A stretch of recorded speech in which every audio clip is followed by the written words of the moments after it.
우리 함께 나눈 말씀을 가지고 이래도 예수 믿겠습니까? 이런 제목으로 은혜를 나누려고 합니다.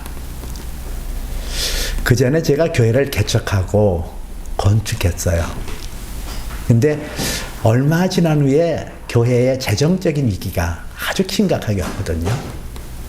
교회가 넘어가지 않으면 안 되는 그런 위급한 상황 속에서 그때의 그 재정을 맡았던 집사님이 모 은행 부행장 직위를 갖고 있었어요. 그러니까 이분의 능력과 이분의 신용 가지고는 얼마든지 우리가 가지고 있는 그런 여러 가지 위기를 극복할 수 있는 그런 그 힘을 갖고 있는 분이었거든요. 그래서 그분에게 이게 지금 우리 교회가 이러니까 도와달라고 그랬더니 이분이 상당히 불쾌하게 여기면서 내가 사는 것도 이렇게 짜증나고 힘든데 내가 왜 교회 일까지도 이렇게 간섭해서 골치 아프냐고 이러면서 화를 내고 우리 교회를 떠났어요. 그분이 떠난 것을 이렇게 생각하면서 여러 가지 마음이 착잡해졌거든요. 성경의 에스더에 보면 이스라엘 백성들이 바벨론의 포로로 잡혀가요. 그 포로로 잡혀갈 때에 그 나라의 하만이라고 하는 아주 간교한 사람이 모르드게가 자기에게 경배 안 한다고 이게 미움에 북받쳐서 온 이스라엘 백성들을 몰살할 계획을 세웁니다. 그 계획을 전해 듣고 모르드게가 그의 그 조카 딸이었던 에스더 황후에게 이렇게 얘기를 해요. 에스더 4장 14절에 보니까 이때 내가 만일 잠잠하여 말을 하지 아니하면은 유다인은 다른 방도로 말미암아 노임과 구원을 얻겠거니와 너와 내 아비집은 멸망하리라. 내가 왕위에 오른 것이 이때를 위하는 줄 누가 알겠느냐 이렇게 얘기를 해요. 이 모르드게가 이 왕후에게 얘기하는 것이 바로 뭐죠? 내가 오늘 이렇게 너를 높여주고 너에게 어떤 그 권세를 주신 것은 바로 이때를 위하여 하나님께서 준비한 게 아니겠냐. 근데 내가 그 하나님의 은혜를 놓치고 그 은혜에 배반하면 너와 내 아버지만 멸망하리라 이렇게 얘기를 해요. 그분도 그렇잖아요. 이 믿음이라는 걸 모르기 때문에 그 믿음이라는 게 마치도 내가 능력이 있고 내가 힘이 있어서 그 젊은 나이에 부행장까지 올라갔으면 그 은혜 아니에요? 그 구원해 주신 하나님의 사랑을 깨닫고 그 구원하신 하나님의 능력을 체험했다라고 한다면 교회가 어려울 때 그렇게 지나칠 수는 없는 거 아니겠냐는 얘기죠. 여러분, 믿음이 뭐예요? 여러분은 그 믿음이라는 것을 내가 예수 믿어서 이 세상에서 잘 먹고 잘 살고 호강 누리는 거, 그거 믿음이라고 그렇게 생각한다고 한다면 상당히 오산하는 거예요. 아니에요. 베드로전서 1장 9절에서는 믿음의 결국은 곧 영혼을 구원을 얻는 것이다. 믿음의 결국 곧 영혼 구원을 받음이라 이랬어요. 믿음이라는 것은 영혼 구원을 말하거든요. 이 믿음이라는 것은 결국은 내 영혼에게 초점을 맞춰 있지 이 세상에서 뭐 잘 되고 뭐 이 세상에서 뭐가 되는 거 그거는 부수적이에요. 그렇게 할 수 있죠. 내가 예수 잘 믿고 예수 안에서 구원받고 그래서 이 땅에서 하나님이 주신 사명을 감당하고 하나님께서 주시는 그 은혜를 전파하기 위해서 내게 명예도 주시고 재물도 줄 수 있어요. 근데 그게 첫 번째는 아니라는 거예요. 그게 근간이 아니라는 거예요. 오늘 성경에서 이 바울 사도가 11절에 이렇게 얘기를 하고 있어요. 뭐라고 얘기했죠? 내 손으로 너희에게 큰 글자를 쓴 것을 너희 보라 이렇게 얘기를 해요. 내가 너희에게 큰 글자로 쓴 것을 보라 이렇게 얘기를 하잖아요. 이 큰 글자, 내가 큰 글자로 썼다. 내가 내 손으로 너희에게 이렇게 큰 글자를 쓴 것을 보라고 할 때에 이 바울 사도의 얘기는 보통 이 글을 쓸 때에 대피를 했거든요. 바울이 구술하면 복음에 대해서 전하면 그 복음에 대해서 이거를 대피하는 사람이 있었어요. 그럼 마지막에 이 펜을 바울이 받아서 그것을 썼다는 얘기예요. 그렇게 썼다는 것은 이 편지가 대피를 했지만은 이것이 나의 편지다.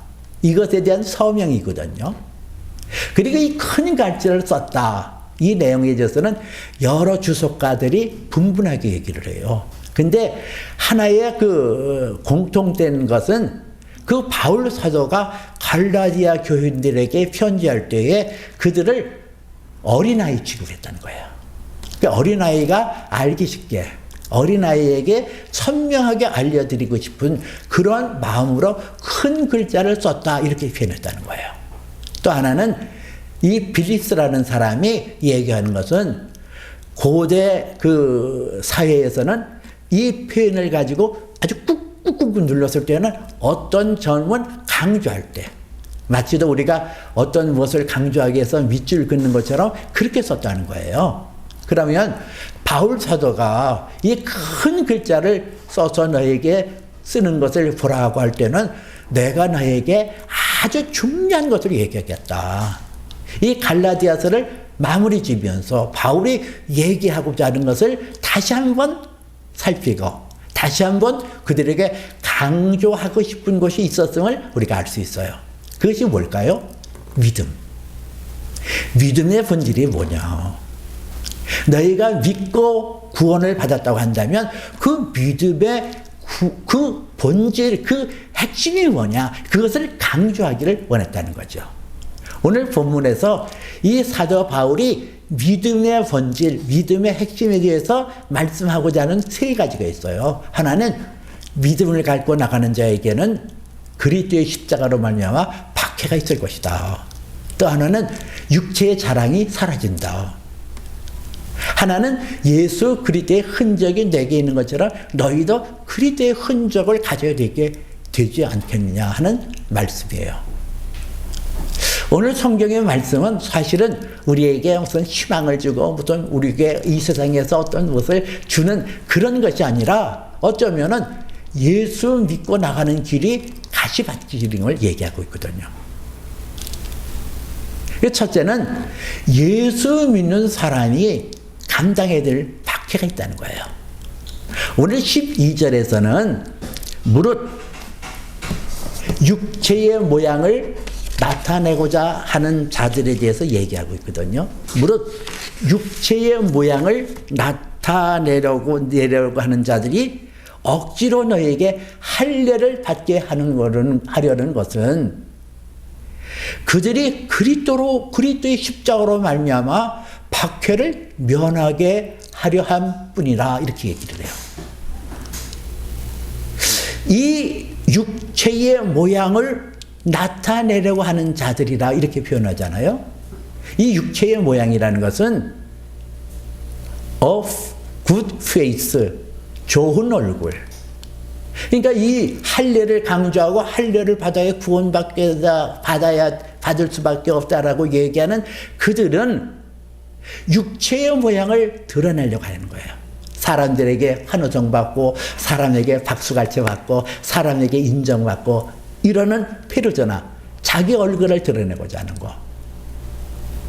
그런 모습을 여기서 보여주고 있어요. 왜 그럴까? 오늘 성경은 그리스도의 십자가로 말미암아 박해를 면하게 하려 할 뿐이요 이렇게 얘기해요. 이 예수 그리스도의 십자가를 통하여 구원받고 십자가로 말미암아 우리가 하나님의 자녀가 되어진다. 이것을 고백하고 이것을 따르게 되어지면 당시 유대교를 믿고 있는 많은 사람들에게 박해를 피할 수 없고 또는 그 유대교에서 축출을 당하고 어떤 집단에서 축출당해서 상업 활동도 할 수 없고 생존의 위험을 받을 수 있는 그 박해가 그들에게 따랐거든요. 그것을 면하기 위하여 지금 이 육체의 모양을 드러내고자 하는 사람이, 나타내려고 하는 사람들이 할례를 강조했단 말이에요. 너에게 할례를 받게 하려 하는 것은 그들이 예수 그리스도의 십자가로 말미암아 박해를 면하게 하려 한 뿐이라, 이렇게 얘기를 해요. 여러분, 예수 믿고 십자가의 도를 따라 나가게 되어지면은 우리가 세상으로부터 박해를 받아요. 요한일서 5장에 보니까 형제들아, 세상이 너희를 미워하면 이상히 여기지 말라 그랬어요. 세상이 우리를 미워한대요. 왜 그럴까요? 요한복음 15장 18절에서는 예수님께서 말씀하시기를 세상이 너를 미워하면 너희보다 먼저 나를 미워하는 줄을 알라, 이렇게 얘기를 해요. 세상이 너희를 미워하면 너희보다 먼저 나를 미워하는 줄을 알라. 예수님이 세상의 사람들에게 미워함을 받았다는 거예요. 왜 예수님께서 세상 사람들에게 무시를 받고 세상 사람들에게 그렇게 멸시를 받고 십자가에 못 박히기까지 했을까요? 예수님이 행하시는 것이 땅의 것을 말하지 않았거든요. 하늘의 것을 말했거든요. 땅의 가치를 추구하라고 얘기하지 않았거든요. 하늘의 것을 추구하라고 얘기했거든요. 눈에 보이는 것을 따라 살지 말고 눈에 보이지 않는 것을 따라 살라고 강조를 했거든요. 그러니까 사람들이 그 예수 그리스도의 교훈의 말씀에 귀를 기울이고 따라갈 수가 없는 거예요. 그거에서 찬종할 수 없는 거예요. 아니, 오병이어의 기적을 통해서 물고기 2마리와 떡 5가지 가지고 5,000명을 먹이고 12광주리가 남을 수 있는 능력을 지니고 있는 분이라고 한다면 집집마다 그냥 양식 창고에 가득가득 쌓여주는 그런 축복을 주셨으면 얼마나 좋았겠어요. 근데 그것을 끝나는 거예요. 그것에서 배불리 먹은 것을 끝나지, 뭐 그들에게 갈 때에 뭐 바리바리 쏴서 들려서 갔다, 그런 말 없잖아요. 그러니까 그 예수님에 대하여 반발감을 갖는 거예요. 아, 주려면 왕창 주지. 넘치도록 주지. 이게 뭐냐. 이러고 예수님을 비유하는 거죠. 그 예수 그리스도를 따라가는 사람들이 예수에게 반발감을 갖고 있었던 그런 사람들이 동일하게 예수를 따르는 사람을 미워할 수밖에 없다는 거예요. 그래서 형제들아, 세상이 너희를 미워하면 이상히 여기지 말라. 왜? 우리의 스승되고 우리의 주님 되시는 예수님도 세상 사람들에게 멸시와 천대를 받았기 때문에 그렇다는 얘기예요. 오늘 우리가 세상으로부터 박해를 받는 이유는 거슬려 올라가기 때문에 그래요. 요한일서에 보니까 아들이 있는 자에게는 생명이 있고 하나님의 아들이 없는 자에게는 생명이 없느니라 그랬어요. 이 물고기는, 살아있는 물고기는 물을 거슬려 올라가거든요. 근데 죽은 고기는 물결에 따라가요. 이것처럼 우리 예수 안에서 생명이 있는 사람은 그 생명으로 말미암아 세상을 거슬려 가잖아요. 세상의 가치에, 세상의 어떤 명예에, 세상의 어떤 가져주는 환락에 마음을 뺏기는 게 아니에요. 로마서 12장에 너희는 마음을 새롭게 함으로 변화를 받아 너희는 이 세를 본받지 말고 마음을 새롭게 함으로 하나님의 선하시고 기뻐하시고 온전한 뜻이 무엇인지 분별하도록 하라. 이것이 예수 믿는 사람들의 신앙의 지표거든요. 이 세대를 본받지 말라. 이 세대가 갖춰져 주는 가치 기준, 이 세대가 갖춰져 주는 어떤 오름, 이 세대가 갖춰져 주는 그런 캐치프레이즈에 너희의 마음을 뺏기지 마라. 너희는 오직 하나님의 선하시고 기뻐하시고 온전한 뜻이 무엇인지 분별하여 그 뜻 가운데 행하라. 이렇게 얘기를 하는 거예요. 그렇기 때문에 세상 사람들은 우리를 이해를 못해. 거꾸로 사니까. 저들의 행동, 저들의 삶의 규모, 삶의 모습과 다르게 살잖아요. 그러니까 우리를 똑같게 여기는 거예요. 박해하는 거예요. 이게 박해예요. 그런데 마태복음 5장에서는 예수님께서 말씀하시기를 의를 위하여 박해를 받는 자는 복이 있나니 그들이 천국을 얻을 것입니다 그랬어요. 이게 믿음의 사람에게 주어지는 거거든요. 세상 사람들이 무시하고 세상 사람들이 몰라주고 세상 사람들이 우리를 조롱한다 할지라도 이것 때문에 세상 사람들에게 박해를 받는다 할지라도 그의 영혼은 살아서 영원한 하나님 나라를 얻을 것임을 성경이 말하고 있어요. 두 번째는 육체의 자랑에서 우리가 끊어지게 되어진다. 예수 믿게 되어지면 육체의 자랑, 이 세상의 자랑이 점차 없어져요. 오늘 성경은 13절에서 이렇게 얘기를 합니다.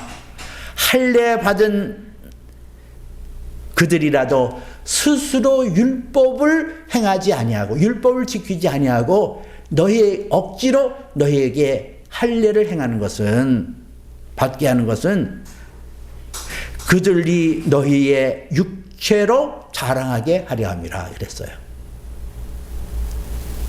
이 할례를 받은 그들이라도 스스로 율법을 지키지 아니하고 너에게 할례를 받게 하려는 것은 그들이 너희의 육체로 자랑하려 함이니라 그랬거든요. 이게 뭐냐?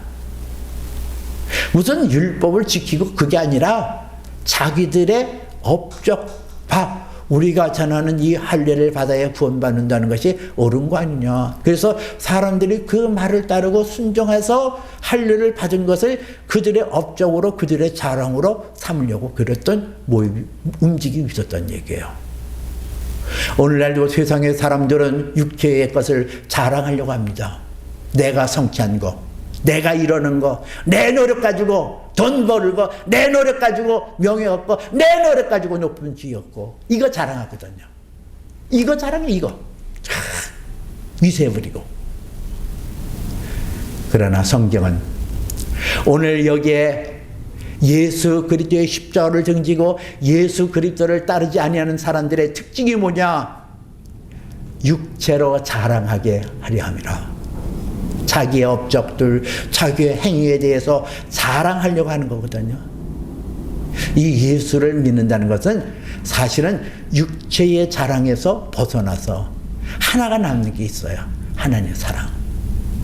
내 영혼에게 육체로 말미암아 얻어지는 그것은 자랑할 것이 없으되 하나님이 세상을 이처럼 사랑하사 독생자를 주셨으니 누구든지 저를 믿는 자마다 멸망하지 않고 영생을 얻게 하려 함이라 하신 하나님의 말씀의 근거를 통하여 그 하도를 아끼지 아니하시니가 이것을 이 모든 것을 너에게 주시지 않겠냐 하시는 말씀대로 내 영혼에게 하나님께서는 하나님의 사랑을 깨우치고 그 하나님을 사랑하고 하나님을 기뻐할 수 있는 그것을 남도록 하거든요. 그래서 육체의 자랑을 하나둘씩 깨트리는 거예요. 제가 신학을 공부하면서 개척교회를 섬긴 적이 있었어요. 새벽마다 나가서 무릎을 꿇고 기도했어요. 근데 그 당시 제 뜻대로 기도한 건 아닌 것 같아요. 제가 기도했던 내용 중에 하나는 날마다 순간마다 하나님 옆에 낮아지게 하시고 겸손하게 하옵소서, 이 기도를 오랫동안 했어요. 나는 그 당시 정신없이 한 것 같아, 내가 볼 때는. 근데 살펴보니까 그 기도를 꽤 오래전서부터 했는데 그 기도를 하나님께서 응답하여 주셔서 이제 결산해 보니까 자랑할 것이 없어요. 육체로. 어디 나가서 나 이런 사람이야, 왜 이랬어, 이게 자랑할 것이 하나도 없어요. 근데 내 안에 뭐가 남아있어요? 하나님의 사랑이 남아있어요. 제 기도 중에 어느 날 하나님의 성령으로 감동을 받아 한 기도가 있어요. 하나님, 내 의식이 희미해져서 마지막 의식이 있다고 한다면 그 의식을 가지고 하나님을 사랑한다고 고백하게 하옵소서. 내 혀끝에 모든 기능이 마비가 되어서 한마디만 할 수 있다고 한다면 그 한마디를 하나님은 사랑합니다 하고 고백하게 하옵소서. 내가 마지막 숨을 거두는 그 순간에도 내 영혼이 주여 하나님을 사랑하나이다, 내가 주께로 가오니 주께서 나를 부르시는 그곳에서 영원토록 하나님을 사랑하고 섬길 수 있도록 축복하여 주옵소서. 이렇게 기도를 했어요. 근데 이 기도가 한 번으로 끝나는 것이 아니라 계속되는 저의 기도거든요. 지난날 청년 때에 기도에 응답하셨던 그 하나님, 이 노년의 종의 기도를 들으시고 반드시 그 기도를 나는 응답할 줄 믿어요. 육체로 자랑할 것이 없어요. 무엇 하나 자랑할 것이 없어요. 업적도 없어요. 이런 것도 없어요.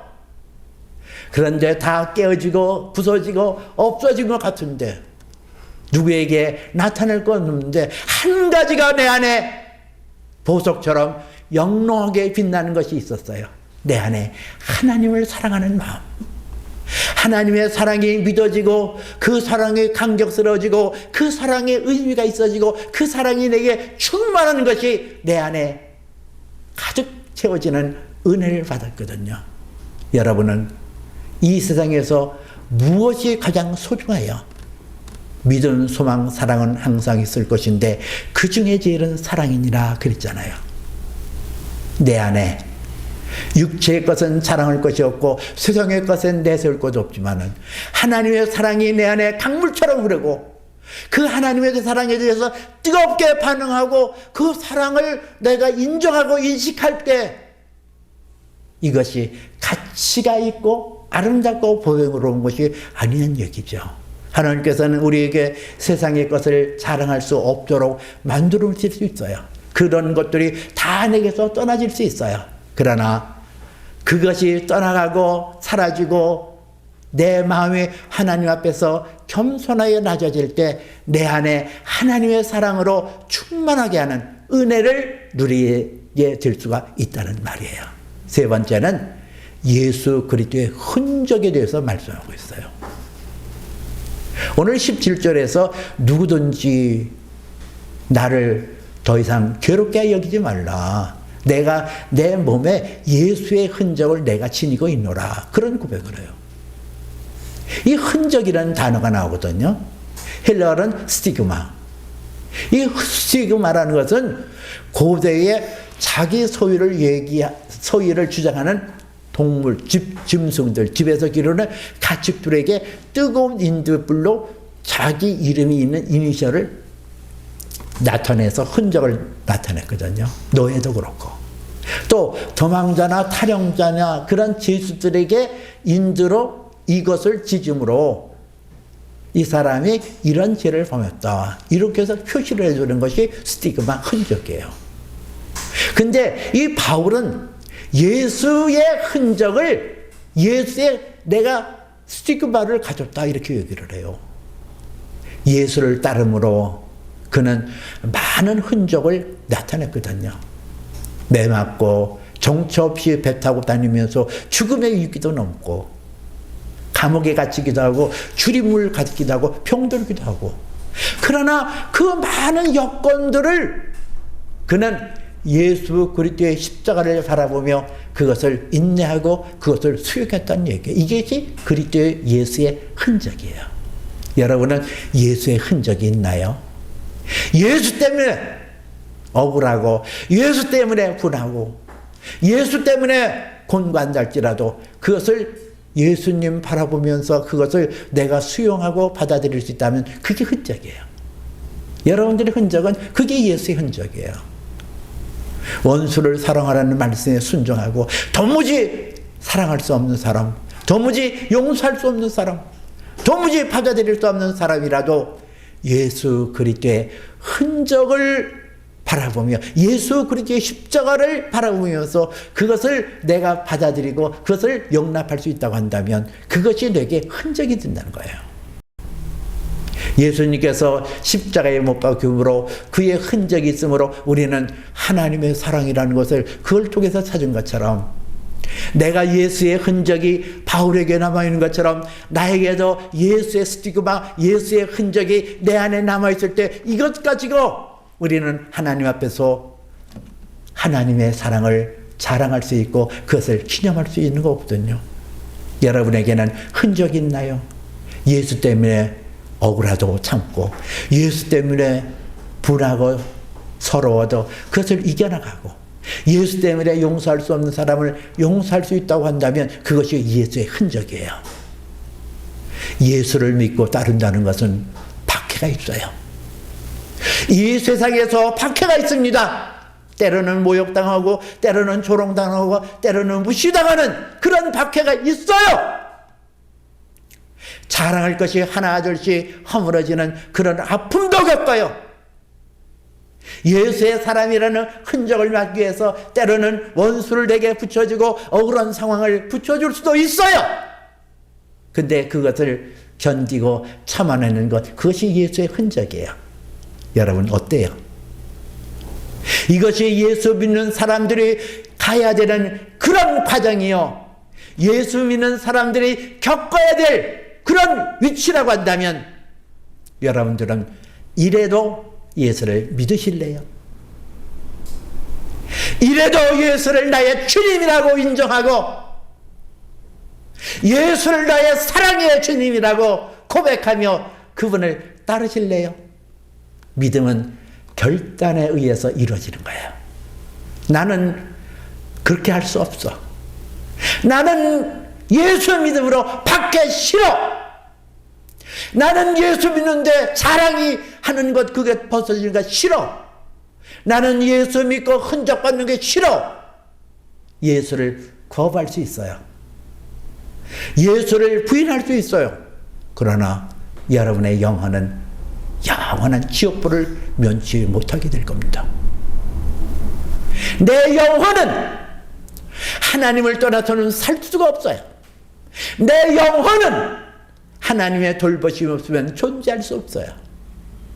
내가 예수 그리스도를 부인하는 그 순간 예수 그리스도를 따르는 이 믿음의 길이 박해가 있다고 해서 자랑할 것이 없다고 해서 흔적을 남겨야 된다는 것이 내 마음에 싫어서 예수를 헌신짝처럼 버린다고 한다면 여러분들의 영혼은 유즐레스, 워슬레스, 쓸모없고 가치 없는 영원한 지옥불로 갈 수밖에 없어요. 여러분 박해가 있고 자랑할 것이 없고 예수의 흔적이 남는다 할지라도 예수를 나의 구주로 인정하고 믿으실래요? 왜 대답이 없어요? 다시 한번 묻습니다.